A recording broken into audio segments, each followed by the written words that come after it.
화려한 폭죽을 쏘며 시작됐습니다. 손흥민 선수가 모습을 드러내자 경기장엔 엄청난 환호성이 쏟아졌습니다. 샌디에고 FC와의 경기에서 손흥민은 선발로 출전해 풀타임.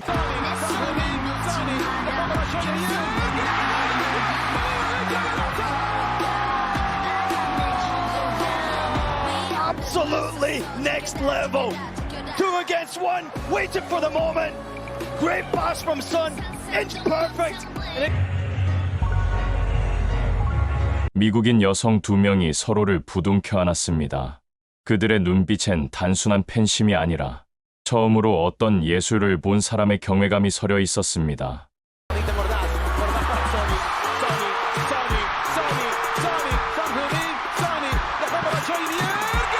함성이 커지기 시작한 건 Let's go Sonny.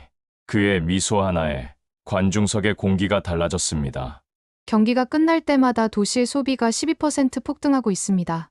LA의 호텔은 6개월째 만실, 항공편은 2배로 늘었습니다. 그리고 그 모든 중심엔 한 명의 한국인이 있습니다. 그는 단순한 축구 선수가 아니라 감정으로 도시를 재건한 인간 그 자체였습니다. 지금부터 영국이 울고 미국이 경악한 손흥민의 도시, 그 경이로운 실체를 공개합니다. 16년간 딱딱한 숫자와 그래프만을 쫓아온 제게 경기장 입구는 마치 다른 차원으로 들어가는 문과 같았습니다. 2만 명이 넘는 사람들이 내뿜는 열기는 단순한 온도가 아니었습니다. 그것은 희망과 기대, 그리고 알 수 없는 흥분이 뒤섞인 하나의 거대한 에너지 파동이었죠. 자리에 앉자마자 귓가를 때리는 북소리와 발구르는 소리에 심장이 함께 울리기 시작했습니다. 제 옆자리에 앉은 런던에서 온 노부부는 마치 소년처럼 얼굴을 붉히며 제게 악수를 청하더군요. 오늘 전설이 시작될 거라고요. 큐오프 휘슬이 울리는 순간 거짓말처럼 모든 소음이 멎었습니다. 2만 개의 폐가 동시에 숨을 멈추는 듯한 그 찰나의 정적. 고지어 터져나온 함성은 제 온몸의 세포를 흔들었습니다. 잔디 위에서 선수들은 마치 잘 짜인 군무처럼 움직였지만 제 눈은, 그리고 경기장 모두의 시선은 단 한 사람에게 고정되어 있었습니다. 등번호 7번. 그가 공을 잡을 때마다 공기의 밀도가 달라지는 듯했습니다. 전반 25분. 그가 왼쪽 측면에서 중앙으로 파고드는 순간 세상의 모든 소리가 느려지는 것 같았습니다. 상대 수비수 2명이 필사적으로 달라붙었지만 그는 마치 물처럼 그 사이를 유유히 빠져나갔습니다. 시간과 공간이 잠시 접히는 듯한 착각. 그의 오른발이 활처럼 휘어지고 발끝을 떠난 공은 아름다운 포물선을 그리며 공기를 갈랐습니다. 제발. 온 관중이 영원히 그 공에 실려 있었습니다. 둔탁한 소리와 함께 공이 광고판을 때리고 튀어나오자 경기장 전체에서 거대한 탄식이 터져 나왔습니다. 하지만 실망도 잠시, 그 탄식은 곧바로 더 큰 함성으로 바뀌었습니다. 소니, 손, 흥, 민. 그것은 질책이 아닌 믿음의 연호였습니다. 그는 관중석을 향해 괜찮다는 듯 2 손을 흔들고는 자신의 가슴을 가볍게 두드렸습니다. 말이 아닌 몸짓이었지만 그 안에 담긴 고맙다는 의미는 경기장의 모든 이에게 정확히 전달되었습니다. 제 옆에 영국인 부인은 눈가를 훔치며 속삭이더군요. 저것이 바로 우리가 10년간 사랑한 그의 언어라고. 저는 처음으로 숫자로 기록할 수 없는 경제의 동력을 목격하고 있었습니다. 후반전, 마침내 그 순간이 찾아왔습니다. 동료의 패스가 그의 발 앞에 정확히 떨어졌고 그는 한치의 망설임도 없이 몸을 돌려 수비수를 등졌습니다. 그리고 이어지는 간결한 터치 한 번. 골문과의 각이 거의 없는 위치였지만 그는 불가능을 가능으로 만드는 사람이었죠. 그의 왼발을 떠난 공은 골키퍼의 손끝을 스치며 골문 구석을 꿰뚫었습니다. 골. 기장이 폭발했습니다. 지진이 난 것처럼 땅이 흔들리고 2만 개의 목소리가 하나의 거대한 포효가 되어 밤하늘을 갈랐습니다. 저도 모르게 자리에서 벌떡 일어나 주먹을 불끈 쥐고 소리를 질렀습니다. 옆자리에 영국인 노신사가 저를 부둥켜 안았고 앞자리에 멕시코 가족은 하이파이브를 청해왔습니다. 처음 보는 사람들이었지만 우리는 마치 평생을 함께한 동료처럼 기쁨을 나눴습니다. 일본에서 온 어린 소녀는 아빠의 목에 매달려 손흥민 형, 멋있어요. 늘 외쳤고 영국인 부부는 서로를 부둥켜 안은 채 조용히 눈물을 흘렸습니다. 저게 바로 우리의 써니야. 그들의 목소리는 자랑스러움으로 떨리고 있었습니다. 저는 그제야 깨달았습니다. 이 고래는 국적이 없었습니다. 인종도, 언어도 없었습니다. 다만 그곳에는 SON이라는 하나의 이름만이 존재했습니다. 그리고 그 이름 아래 우리는 모두 하나가 되었습니다. 저는 기자 수첩의 모든 경제 지표를 지우고 그 자리에 단 한 문장을 적었습니다. 진짜 경제는 사람의 마음을 움직이는 곳에서 시작된다. 그날 백악관 경제 보고서는 조용한 충격을 던졌습니다. 삼성이나 현대 같은 거대 기업의 투자 효과를 훌쩍 뛰어넘는 숫자가 적혀 있었기 때문입니다. 연간 150억 달러라는 천문학적인 경제 효과를 일으킨 주체는 기업도 정부도 아니었습니다. 보고서의 모든 페이지는 단 한 명의 이름을 가리키고 있었습니다. 저는 16년간 GDP와 주가지수만을 쫓아온 LA타임스의 경제 기자 패트릭 오설리반입니다. 그날도 꽉 막힌 405번 고속도로 위에서 공항에 인파가 몰려들고 있다는 라디오 소리를 무심코 들었네요. 도대체 LA에서 무슨 일이 벌어지고 있는지 짐작조차 하지 못했습니다. 저는 숫자가 세상의 전부라고 믿어왔던 사람이었습니다. 하지만 그날 라디오 진행자의 흥분된 목소리는 제 믿음의 작은 균열을 내기 시작했습니다. 월드컵도 아닌데 전 세계 축구 팬들이 동시에 LA로 모여든다는 것이 상식적으로 이해가 되지 않았습니다. 제 기자의 본능은 사고가 아닌 사건을 직감하고 있었더군요. 저는 취재 방향을 틀어 공항으로 향하기 시작했습니다. 그날 저는 미처 몰랐습니다. 이 알 수 없는 현상의 중심에 있는 한 사람이 제가 사는 도시의 운명 자체를 바꿀 줄은 말입니다. LAX 국제선 터미널에 도착한 저는 제 눈을 의심할 수밖에 없었습니다. 터미널은 마치 거대한 축구 축제가 열리는 것처럼 형형색색의 유니폼으로 가득 차 있었습니다.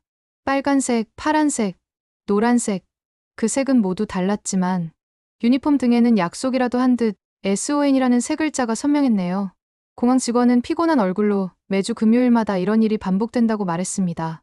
매주 5만 명이라는 그의 말이 도저히 믿기지 않았습니다. 면세점 매니저는 평소보다 매출이 3배나 올랐다며 기쁨의 비명을 질렀습니다. 도쿄에서 왔다는 한 노부부는 제게 전설을 직접 보기 위해 이곳까지 왔다고 수줍게 말했습니다. 저는 그들의 들뜬 표정에서 제가 한 번도 본 적 없는 종류의 경제활동을 목격했습니다. 그것은 필요에 의한 소비가 아니라 순수한 열망과 존경이 만들어내는 거대한 흐름이었습니다. 이 현상은 제가 아는 어떤 경제학 이론으로도 설명할 수 없었네요. 그때 저는 처음으로 느꼈습니다. 세상에는 차가운 숫자보다 더 강하고 위대한 무언가가 존재한다는 사실을 말입니다. 시내로 향하는 우버 안에서 운전기사 마르코는 기적 같은 이야기를 들려주었습니다. 코로나 시절 하루 50달러도 벌지 못했던 그가 이제는 주말 3일 동안 2,000달러를 번다고 하더군요.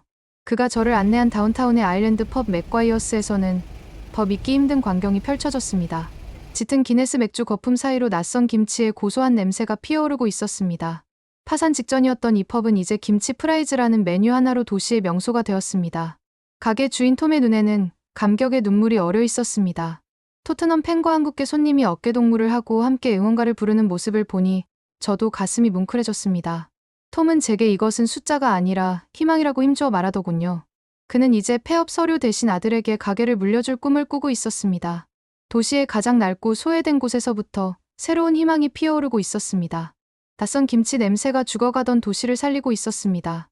다음 날 찾아간 UCLA 연구실에서 로페즈 교수는 수많은 그래프를 보여주며 단언했습니다. 손흥민은 경제학 교과서에 없는 존재라는 그의 말은 조금도 과장이 아니었습니다.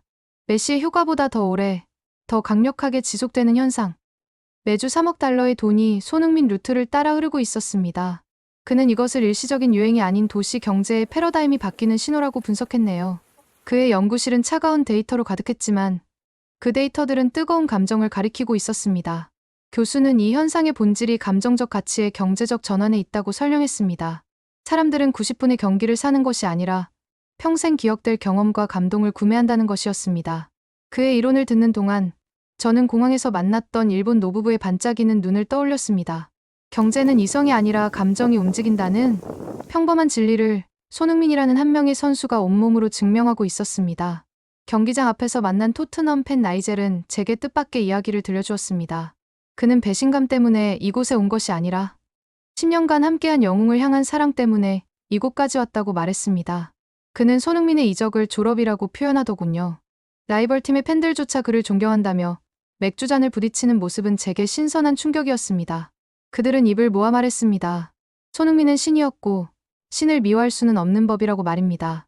그들은 낡은 토트넘 유니폼을 입은 채 새로운 LAFC 유니폼을 입은 그를 목청껏 응원했습니다. 경기장 밖에서는 이미 써니를 외치는 함성이 거대한 파도처럼 울려 퍼지고 있었습니다. 그들의 모습을 보며 저는 깨달았습니다. 영국은 한 명의 위대한 선수를 잃었을지 모르지만 LA는 그를 통해 국적과 팀을 넘어 비로소 하나가 되고 있었습니다. 이것이야말로 진정한 스포츠의 힘이겠지요. 2025년 미국의 경제 규모는 29조 달러에 달합니다. 숫자만 보면 그 어떤 파도도 이 거대한 바다를 뒤흔들 수는 없을 것 같았습니다. 미국 전체 소비 지출은 GDP의 68%를 차지하며 매 초마다 52억 달러가 소비되고 하루 동안만 4조 5천억 원이 오갑니다. 그런데 이 거대한 경제의 심장부에 단 한 명의 이름이 예고 없이 새겨졌습니다. 바로 손흥민이라는 이름이었습니다. 그가 만들어낸 도시의 거대한 파동이 LA를 넘어 미 전역의 소비 데이터를 바꿔놓기 시작한 것입니다. LA 관광 수입은 300% 증가했고 호텔 예약률은 사상 최고치를 경신했습니다. 손흥민의 경기날이면 도시 전체 소비 지출이 12%나 폭등하는 기현상마저 벌어졌네요. 경제학자들은 이 현상을 단순한 스포츠, 이벤트로 치부하지 않습니다. 매주 5만 명의 순례자가 움직이고 한 경기당 3억 달러, 연간 150억 달러의 소비가 폭발적으로 쏟아지고 있었습니다. 이는 삼성전자가 오스틴에 세운 반도체 공장의 연간 생산 효과와 맞먹는 수준이며 현대차 엘라베마 공장의 고용 효과를 넘어서는 수치였습니다. 하지만 이 현상에는 단 1달러의 투자도 세금 감면도 없었습니다. 오직 손흥민이라는 한 사람의 이름만이 있었습니다. 연간 150억 달러. 그 숫자는 미국 전체 GDP의 0.005%에 불과합니다. 어쩌면 통계적으로는 아무 의미 없어 보이는 수치일지도 모르겠습니다. 하지만 그 미미해 보이는 숫자 안에는 파산 직전의 식당이 기적적으로 다시 문을 여는 이야기가 담겨 있습니다. 우버 기사 마르코의 딸이 꿈에 그리던 대학에 들어가는 이야기가 숨어 있습니다. 한 호텔의 매니저가 3년 만에 직원들에게 보너스를 나눠주며 눈물 흘리는 이야기가 녹아 있습니다. 이것이 바로 그래프 너머에 존재하는 진짜 경제였습니다. 삼성, 현대, 하나와 같은 거대 기업들은 철과 기계로 단단한 경제를 만들어냅니다. 하지만 손흥민은 눈에 보이지 않는 감정으로 도시 전체를 재건하고 있었습니다. 사람들을 기쁘게 하고 함께 웃고 돈을 쓰고 싶게 만드는 그 순수한 감정 말입니다. 그리고 바로 그 감정이 29조 달러짜리 거대 경제의 차가운 맥박을 바꿔놓고 있었습니다. 저는 그날 숫자 너머의 사람들을 비로소 보게 되었습니다. 인터컨티넨탈 호텔의 총지배인 제시카는 제게 6개월 후까지 꽉 찬 예약 현황을 보여주었습니다. 하루 1,500달러짜리 객실도 동인하고 사우디의 왕자와 일본의 3대 가족이 오직 그를 보기 위해 LA를 찾았습니다. 그녀는 하버드 MBA에서 배운 어떤 이론으로도 이 현상을 설명할 수 없다고 고백하더군요. 그녀는 손흥민의 사인볼을 소중히 보여주며 말했습니다. 경제학은 이것을 비합리적 소비라 부르지만 자신은 이것을 감정의 소비라고 부른다고 말입니다. 그녀의 말처럼 호텔은 더 이상 잠을 자는 공간이 아니었습니다. 국적과 언어가 다른 사람들이 그의 이름 아래 하나가 되는 만남의 장소였습니다. 로비 곳곳에서는 서로 다른 유니폼을 입은 사람들이 친구가 되어 이야기꽃을 피우고 있었습니다. 이곳은 호텔이 아니라 그의 기적을 함께 체험하고 공유하는 하나의 거대한 성지였습니다. 유나이티드 항공의 임원 리처드는 LA 런던 노선을 주 7회에서 14회로 2배 증편했다고 밝혔습니다. 금요일 비행편은 6개월 후까지 100% 매진 상태였습니다. 항공사에서 출시한 5,000달러짜리 손흥민 패키지는 출시 3분 만에 완판되는 기록을 세웠네요. 전 세계 항공사들이 LA 노선을 증편하기 시작했고 전용기 주기장마저 포화 상태에 이르렀습니다. 대한항공은 이 노선에 초대형 여객기인 A380을 투입하기 시작했습니다. 리처드는 단호한 목소리로 말했습니다. 한 명의 선수가 세계 항공 지도를 완전히 바꿔놓았다고 말입니다. 그의 말을 듣는 순간 저는 이 현상의 본질을 다시 한번 깨달았습니다. 이것은 단순한 관광이 아니었습니다. 수많은 사람들이 자신의 시간과 돈을 기꺼이 바쳐 존경하는 인물을 찾아오는 것. 이것은 바로 현대판 순례였습니다. LA 시장은 제게 놀라운 데이터를 보여주었습니다. 다운타운의 공실률이 불과 6개월 만에 35%에서 5%로 떨어졌다는 것이었습니다. 경기장과 도심을 잇는 길은 시민들 사이에서 손흥민 로드라고 불리고 있었네요. 그 길 위에서 노숙자였던 거리 예술가 마크는 이제 자신의 작품을 파는 전문 예술가가 되었습니다. 그의 손흥민 벽화는 도시의 새로운 관광 명소가 되었습니다. 젊은이들이 도시로 돌아오며 새로운 카페와 갤러리들이 문을 열었습니다. LA시는 그에게 도시를 구한 영웅이라는 칭호와 함께 명예시민증을 수여했습니다. 시장은 이것이 매주 열리는 올림픽보다 더 위대한 기적이라고 표현했습니다. 그의 말처럼 도시는 변하고 있었습니다. 범죄율은 줄고 일자리는 늘었으며 거리에는 활기가 넘쳤습니다. 이 모든 변화는 손흥민이라는 한 사람의 미소 아래에서 시작되고 있었습니다. 경기가 끝난 후 저는 15명으로 이루어진 일본의 대가족을 만났습니다. 90세의 증조할아버지는 이번 여행이 자신의 마지막 소원이었다고 말했습니다. 그는 떨리는 목소리로 더듬거리며 영어로 말했습니다. 땡큐, 손흥민. 땡큐, 코리아. 전쟁의 상처를 안고 평생을 살아온 그는 스포츠가 증오의 역사를 치유할 수 있다는 것을 비로소 깨달았다고 눈시울을 붉혔습니다. 그의 5살짜리 증손자는 손흥민처럼 멋진 선수가 되고 싶다며 그라운드를 뛰어다녔습니다. 가족들은 할아버지가 건강하게 경기를 보러 또 오기 위해 매일 운동을 시작했다고 전했습니다. 그들은 다음 여행 목적지가 바로 한국, 서울이라고 약속했습니다. 저는 그들의 얼굴에서 국경을 넘어선 화해와 존경의 모습을 보았습니다. 손흥민은 단지 경기를 한 것이 아니었습니다. 그는 서로 다른 시간 속에 갇혀있던 두 세대를 따뜻하게 화해시키고 있었습니다. 16년간 경제 기자로 살면서 저는 마침내 깨닫게 되었습니다.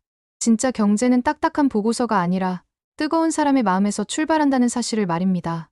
BMO 스타디움을 가득 메운 함성, 아일랜드 펍의 유쾌한 웃음소리, 코리아타운의 맛있는 김치 냄새, 그리고 광장에서 하나가 된 세계 각국의 팬들. 이 모든 것이 바로 살아있는 경제였습니다. 영국이 그를 떠나보낸 것을 후회할 때 LA는 이미 그로 인해 완전히 새로운 도시로 다시 태어나 있었습니다. 저는 제 기사의 마지막 문장을 이렇게 썼습니다. 한 명의 선수가 도시의 운명을 바꾸고 사람들의 삶의 희망을 선물했다.